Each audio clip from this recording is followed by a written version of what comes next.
ધરતી પર એકલો નથી જન્મ્યો.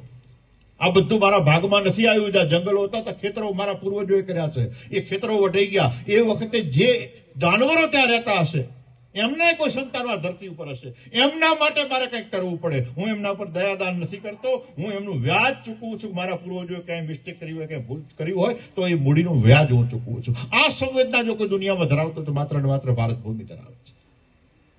ભારત ભૂમિ મહાન છે એનું સૌથી મોટું કારણ એની સંવેદના છે.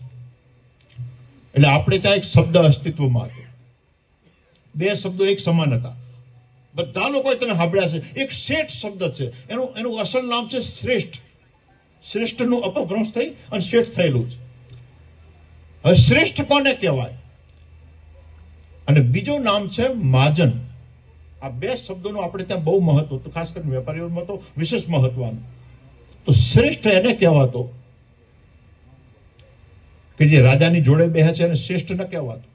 શ્રેષ્ઠ એને કહેવાતો કે જેની પાસે જે કઈ સંસાધન છે, જેટલું કુદરત એને આલ્યું છે, એમાંથી એ પોતાનું ચિંતા કર્યા વગર એ બીજાની પણ અબોલાઓની પણ ચિંતા કરે છે. એ રાજાની પણ ચિંતા કરે છે. એ છે ને સંસ્કૃતિની ચિંતા કરે છે. આને શ્રેષ્ઠ કહેવાય. સંસ્કૃતિની ચિંતા એટલે શું એ તમને કહી દઉં. બે વસ્તુ છે, એક પ્રકૃતિની ચિંતા, એક સંસ્કૃતિની ચિંતા. એક સંસ્કૃતિનું સિંચન, એક પ્રકૃતિનું સિંચન. શ્રેષ્ઠ એને કહેવાય કે જે સંસ્કૃતિનું ચિંતન કરે કે ભાઈ રાજ્યમાં દુકાળ પડ્યો છે તો તળાવ ખોદાવવા માટે મારે છે ને એ પૈસા આપવા છે અને માણસો તરસ્યા ના મરવા પડે. પણ એમાં પશુઓની વ્યવસ્થા હોય પણ ખરી અને ના પણ હોય, કારણ કે પશુ કુવામાં ઉતરીને પાણી ના પીવે. કોઈ સૃષ્ટિ હોય કે જે દુકાળ પડે તો કૂવો ખોદાવડાવે, કૂવો બનાવડાવે, પણ એમાં જાનવરો કદાચ ના પણ પાણી પી શકે. તો સૃષ્ટિ જે છે ને એ રાજ્યની ચિંતા કરે, રાષ્ટ્રની ચિંતા કરે, રાજાની ચિંતા કરે. આ સંસ્કૃતિની જે ચિંતા કરે, આ બધું સંસ્કૃતિમાં આવે. સંસ્કૃતિની જે ચિંતા કરે એને શ્રેષ્ઠી કહેવાય, એને શ્રેષ્ઠ કહેવાય. અને ક્યાં સુધી સંસ્કૃતિની ચિંતા થઈ શકે તમને કહું. બાંસવાડાના જંગલોમાં હારેલો થાકેલો રાણા પ્રતાપ આદિવાસીઓના ડુંગરાઓમાં જયારે આદિવાસીઓના રોટલા ખાતો થઈ ગયો અને એને આશા ના રહી અને એનો છોકરો રોતો હતો અને એને જે રાણી હતા એમણે જે ઘાસનો રોટલો, ભંઠિયાનો રોટલો એક બનાવી, કુટીને ભંઠિયાનો રોટલો બનાવી અને તાવડી પર બનાવ્યો. ઊનો છે ઠરે એટલે ખવડાવું છોકરાને. અને ત્યાં એક વન બિલાડો આવ્યો. વન બિલાડો ઘાસનો રોટલો જયારે લઈ ગયો અને જયારે છોકરાએ જયારે રાડો પાડી રોવા માંડ્યો છોકરો, અને રાણા પ્રતાપે પૂછ્યું કેમ રોવે છે? અને આખી જયારે રાણા પ્રતાપને ખબર પડી કરે ઘાસનો રોટલો ભાગમાં ના રહ્યો. હોનાની થાળીમાં જે લોકો ખાતા હતા અને હવા મણની તળાઈઓમાં હોઈ રહેતા હતા, એની આ દશા. એને કીધું જો મારી આ દશા હોય તો મારા ભેગા પડ્યા છે એ કોઈ બોલી શકતા નથી, પણ એમના છોકરાઓની શું દશા હશે? હું સંસ્કૃતિનું સંરક્ષણની વાત કરી રહ્યો છું, પછી પ્રકૃતિમાં આવું છું. તો એની શું દશા હશે? રાણાએ પત્ર પુરોહિતને બોલાયો. પુરોહિત પણ એમની સાથે એમણે કીધું કે બીજાની પીડા મને સમજાય છે. પત્ર લખો અકબરને, હું શરણાગતિ સ્વીકારવા તૈયાર છું, પણ આ દશા મારી જોઈ જતી નથી. અને એ પત્રનો જયારે આમ કરીને કેમ કહેવાય છે, ખડિયાની અંદર સહીની અંદર કલમ પડી અને એ જ વખતે બે ચોકીદારો દોડતા આવ્યા. એક જૈન શ્રેષ્ઠી તમને મળવા આવ્યા છે અને એમ કે છે કે હું ઉદયપુરનો છું, હું વણિક છું, હું વેપારી છું અને મારે મળવું છે. રાણા પ્રતાપે વળતું એને કહેવરાયું કે મારે હવે તમને આલવા માટે મારી પાસે કંઈ નથી. એટલે એમને કહો કે તમે ખોટા કોકની દુશ્મનીમાં ફસાઈ જશો અને તમે પાછા વળી જાઓ. ફરી સૈનિકો ગયા, ફરી ઘાટીમાંથી પાછા આવ્યા. એમણે કીધું કે એ એમ કે છે કે મારે મળવું છે. એની પાસે ખચ્ચરો પર ખૂબ બધું દાન ભરેલું છે. રાણા પ્રતાપને તું કદાચ દાન હોય, રોટલા બોટલા હોય, કઈ બાજરી કોઈ હોય. એમણે બોલાયો. 72 ખચ્ચરો, કેટલા 72 ખચ્ચરો ઉપર એને છે ને આમ બધી બોરીઓ લાદેલી. અને રાણા પ્રતાપના પગમાં આવીને પડ્યું. એને કીધું કે મારું નામ ભામાશા છે, તમે તો રાજા છો, મને ન ઓળખો પણ અમે તો રાજાને ઓળખીએ, રાજવીને ઓળખીએ. એને કીધું પણ હવે અહીં શું કામ શાના માટે આવ્યા છો? એને કીધું આ તમને બોરીઓ દેખાય છે ને બાજરીથી ભરેલી નથી. મારી 72 પેઢીઓ ખાય એટલું ધન મેં ભેગું કરેલું છે, 72 ખચ્ચરો ઉપર ભર્યું છે. એક આમાંથી નાનો એક પૈસો જોઈતો નથી, એક ટકો મારે આરામ છે. આ બધું રાણાના પ્રતાપ ચરણોમાં છે ને એ અર્પણ કરું છું. પણ તલવાર ઉપાડો, લવારો બોલાવો, તલવારો ટીપાવો, ઘોડા ખરીદો, ગમે તે કરો, દુનિયામાં બધું જવું પડે, સંસ્કૃતિની લાજ ન જવું પડે, નહીતર અમારો વેપાર કરવો એ આરામ છે અને જીવવું આરામ છે. ગુલામીમાં વેપાર કરવો મંજૂર નથી. રાણા પ્રતાપ જોઈ રહ્યો એને થયું વાહ, અને ભામાશાહે બધું અર્પણ કરી દીધું.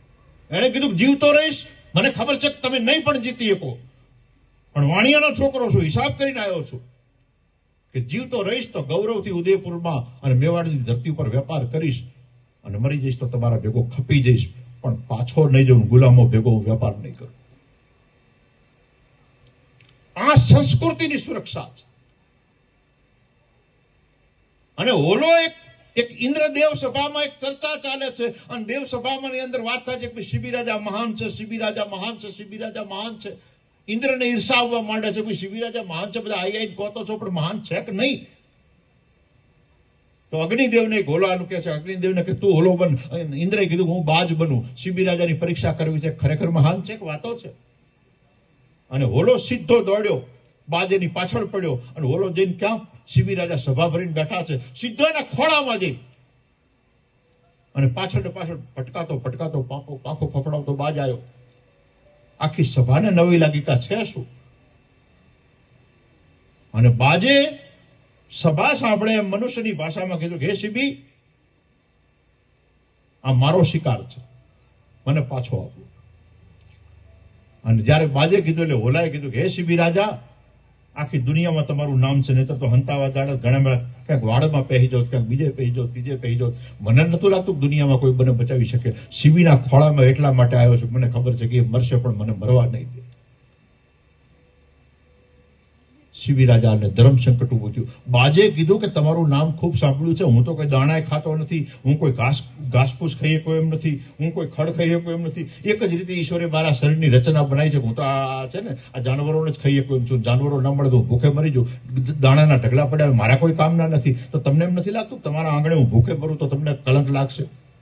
અને હોલાએ કીધું કે શિબી, તમને એમ નથી લાગતું કે તમે અમને બાજને પાછો હોંપશો તો શરણાગત વત્સલનો જે શાસ્ત્ર ધર્મ છે એ આખો લજવી જશે અને તમારી દુનિયામાં અપકીર્તિ થશે? એવું તમને નથી લાગતું? આ જે ક્રિટિકલ સિચ્યુએશન જે સર્જાણી, ઉભયવર્તી પરિસ્થિતિ, શિબિરાજે કીધું મારો એના પાસે ઉપાય છે. તમે છાબડા લાવો, ત્રાજવા લાવો. ત્રાજવાથી દુનિયામાં બધા વેપાર ખૂબ કર્યો. ત્રાજવા લાવો. ત્રાજવા લાયા અને શિબિરાજાએ તલવાર લીધી, પોતાની એક એક પગની પીંડીથી માંડીને કાપવાનું શરૂ કર્યું અને નાખવા માંડ્યા. હોલાની બરોબર એને કીધું તને છે ને મારા શરીરનું માંસ બધું અર્પણ કરી દેવું છે, મારા શરીરની જેટલી શરીરમાં માટી છે બધી અર્પણ કરી દેવી છે. હોલો ઇન્દ્ર કોણ બન્યું છે? અગ્નિદેવ બન્યો છે. હોલાએ છાબડું નીચું જ રાખ્યું. નવાઈ લાગવા માંડી બધાને કહો હોલાનું આટલું વજન. અને ધીમે ધીમે આખા એના અંગો પોતે કાપી રહ્યો છે. એને થયું કે આમાં મેળ નહીં પડે. જ્યાં સુધી ત્રાજવું હરખું ન થાય, સીધી તલવાર પોતાની ગરદન રાખીને તલવાર માથે લઈને ઝાટકો મારવા ગયો. સીધો જ બાજમાંથી ઇન્દ્ર રાજા ઉભા થયા અને શિબી રાજાના હાથ પકડી રાખ્યા. એને કીધું ગજબ કરો છો. અને ઇન્દ્રે કીધું કે હે શિબી, તમે ધન્ય છો. તમે એક તમારી પરીક્ષા કરવા માટે તમે જે કર્યું, તમે માથું કાપવા સુધી ઉતરી આવ્યા. તમે ધન્ય છો. આ સંસ્કૃતિની પરાકાષ્ઠા છે. આ ભલે આને તમે માઇથોલોજી કહો, તમે મિથક કહો, તમે વાર્તા કહો, તમે આને પૌરાણિક કહો, તમે ગમે તે કહો, પણ આ પ્રિન્ટની ચિત્ર છે. આવી જે પ્રિન્ટ તમે અપનાવી છે, ભારતીય તરીકે અપનાવી છે, જીવદયાની અપનાવી છે, સંવેદનાની અપનાવી છે. અને એ પ્રિન્ટ શું છે એની વાત હવે તમને કરું કે મિસરના પિરામિડો ક્યારેક જે લોકો છે